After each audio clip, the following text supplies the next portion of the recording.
say to this day, and I do it based on my reaction. Obviously, this is personal. I say it's the greatest knockout of all time. First time I ever stood up, I couldn't sit down. I was standing up. I was just like, oh! I saw that. I saw you stand up. That's the first time I see it. It was just, what? In the last 6 rounds with AJ, in my opinion, he won 4 of them. People will argue that. He at least won 3. But when you take care of me forever and ever. When Anthony Joshua finally landed the crushing 6th round knockout, that ended Jake Paul's heavyweight dream. The reaction around the combat sports world was instant, and Joe Rogan's live response said it all. Rogan, who had warned for weeks about Joshua's one-punch power, didn't hold back. He called it a moment that may go down as one of the most brutal knockouts boxing fans have seen in years, and what happened next only made this fight even more shocking. Come full steam ahead 100 miles an hour, or Jake would have moved around the ring at 100 miles an hour. There's 2 things I would have done. Tried to shut Jake down at 100 miles an hour, or I would have gone on the back foot. So Jake decided to move around the ring, and I decided. Officially billed as Judgment Day, the bout was scheduled for 8 3-minute rounds in the heavyweight division. Anthony Joshua entered as the clear favorite, backed by elite experience, championship pedigree, and a massive size advantage. Joshua stood 6 feet 6 inches tall, weighing around 143 pounds. Jake Paul, while confident and fearless, came in at roughly 216 pounds, giving up serious size, strength, and power still. Few expected what was about to unfold. Anthony Joshua. Paul was sturdy for the first couple of rounds, but as the fight went on, the more experienced Joshua began to take control. After continuously connecting in the 5th round, it was only a matter of time before it was over. In the 6th, Joshua went on to knock out Paul with a big right hand. Joshua improved his career record to 29-4 now. Paul loses for the 2nd time in his career. The opening rounds were surprisingly cautious. Jake Paul moved well, stayed patient, and avoided major damage early. For a moment, it looked like he might survive longer than most had predicted. But as the rounds progressed, Joshua began to find his timing. And once Anthony Joshua starts landing clean shots, the fight changes fast. Legend for that. He has such big balls getting in the ring. I do. Joshua's a monster. He stayed in the whole time, and I'm really proud of Jake, dude. All my respect to him, bro. Whenever out. I mean, dude, he went 6.5 rounds with Anthony Joshua, one of the best in the world. So I got nothing to And got up like 2 times. Talk about that. I mean, there's been other heavyweights that have felt that right hand who haven't got it. The guy knew so many people, bro. Over him, right? Jake's got a tough chin, dude. I think he does whatever he wants after this. He has such big balls, dude. He had to keep moving. That was the only strategy. People are gonna say he ran around the ring. They don't understand fucking boxing. He showed a ton of heart, right? By the 5th round, the size and strength difference became impossible to ignore. Joshua started breaking Paul down, knocking him to the canvas multiple times. Each time Jake Paul got back up, showing heart but also absorbing punishment from one of the most dangerous punchers. In heavyweight boxing, the end was close stop at 1 minute and 31 seconds into round 6. Anthony Joshua landed a crushing right hand that instantly dropped Jake Paul. Paul fell hard to the canvas. The referee stepped in immediately. Fight over. Joe Rogan reacted in real time, calling it a savage knockout and warning fans that this was exactly what happens when elite heavyweight power finally connects. Anthony Joshua versus Jake Paul wasn't just a fight, it was a clash of eras. Traditional heavyweight boxing meta. Some people believe in fairy tales. Whoever believed that Jake Paul was gonna win, that was an absolute fairy tale. I've got a friend in a group message that said, I just put $20 on Jake Paul to win. I was like, bro, you just wasted your money. There was never a world in which Jake Paul was going to beat Anthony Joshua. It was always a matter of how the fight would end.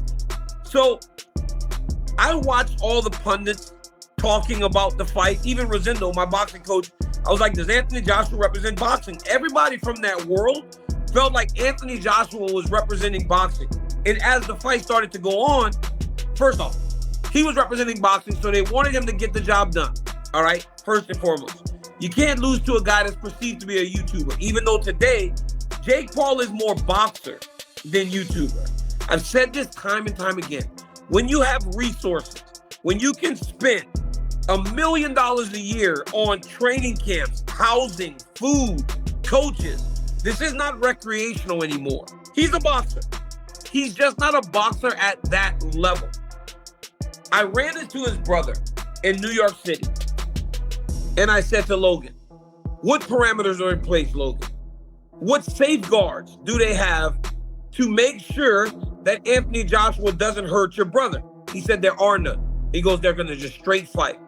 So in that regard, you got social media influencer era head-on. Joshua, a former two-time unified heavyweight champion, represented the old school. Jake Paul represented the new wave despite criticism from purists. Paul used his platform to bring massive attention to boxing, but stepping in with Joshua was always going to be the ultimate test, and very few truly believed he could pass it. After the fight, Anthony Joshua was surprisingly self-critical. He admitted that while he secured the 6th-round knockout, he didn't believe it was his best performance. Joshua said he struggled early to land clean shots and couldn't corner Jake Paul as quickly as expected. He called it a win, but not a success, and emphasized that he still has improvements to make moving forward. Despite the brutal finish, Joshua made a point to praise Jake Paul's toughness. He acknowledged Paul's heart. A lot of things, 100%. In the fight game, you've seen the amazing fighters that have graced us over the last 100 years, and the expectations that we put on ourselves are immense, but I tried my best. Jake done well while it lasted, but if you remember what I said in the interview with Cameron is, fighting's not just physical, it's psychological. And when you understand the psychological warfare, I did say to you is that, Jake, what's gonna happen? I'm gonna see a time when I'm gonna take your soul and you're either gonna give up. Resilience and willingness to keep getting up after being knocked down.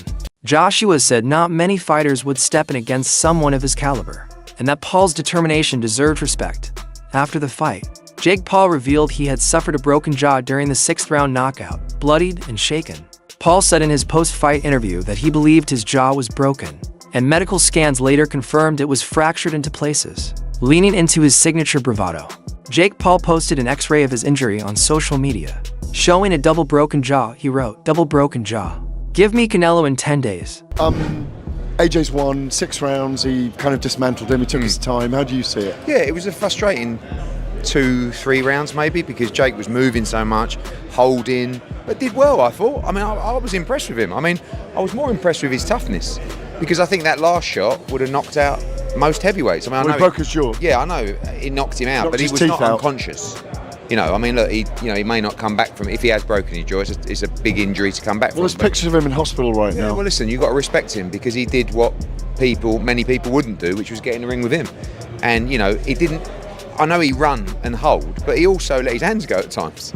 And he was in the firing line, and, you know, we got 6 good rounds in the end of actual work. Is that how you see it in the end? Yeah, I actually think it's a positive, because, you know, we could have gone in there and got it all over with 45 seconds. He's done an 8-week camp. And now what's your reaction to it? I'm just so proud of him. My mom has it. Your brother fought his ass off, man. Yeah, I mean, other heavyweights have taken that right hand and only took one. I'm just so proud of him. That was incredible. In my view, that was a victory on all fronts. Right. Like, minus the actual victory, obviously, of course. But bro, like, no one expected him to last 6 rounds with AJ. In my opinion, he won 4 of them. People will argue that he at least won 3. No one expected him to last that long. Rolled his ankle, broke his jaw, still fucking fighting, man.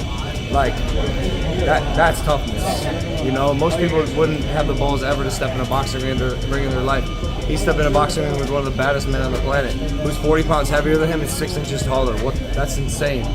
He's one of the most skilled fighters on the planet. My brother, as a fucking YouTuber, went 6 rounds with him in a fight with a broken jaw and rolled ankle. I'm so proud of him. That was just unbelievable. I saw you talking crap to AJ at one point. I'm trying to get his head. I think I pissed him off. I was just saying fuck shit. I love AJ. Yeah. But bro, I saw you going down the fight. I was talking so. Medical reports confirmed the fractures, and recovery time was estimated at 4 to 6 weeks. Paul even drove himself to the hospital after the fight and later thanked fans for their support. Jake Paul's manager, Nikisa Badarian, defended his fighter's performance. He praised Paul's heart, durability, and game plan, noting that Jake may have even won a few early rounds. Badarian explained that the loss wasn't due to lack of skill, but the massive size and strength difference. Nikisa, just down here, jumping from the sun. Just to follow up on Jake, He said he broke his jaw in the aftermath. Has he gone to hospital? What's the health update on Jake? Yeah, we think he broke his jaw. He's fine. We met with Netflix afterwards. He took a shower. He drove himself to the hospital. A broken jaw is very common in sports, particularly in boxing or MMA. And I think the recovery time from the doctors and surgeons we've already talked to is... Joshua's physical dominance slowly drained Paul's energy, allowing the former champion to land the shots that eventually ended the fight. In the end, Anthony Joshua proved why elite heavyweight power is still the most dangerous force in boxing. Jake Paul showed courage, toughness, and ambition, but on this night, experience and raw strength made the difference. And this fight will be remembered not just for the knockout, but for what it revealed about boxing's past, present, and future.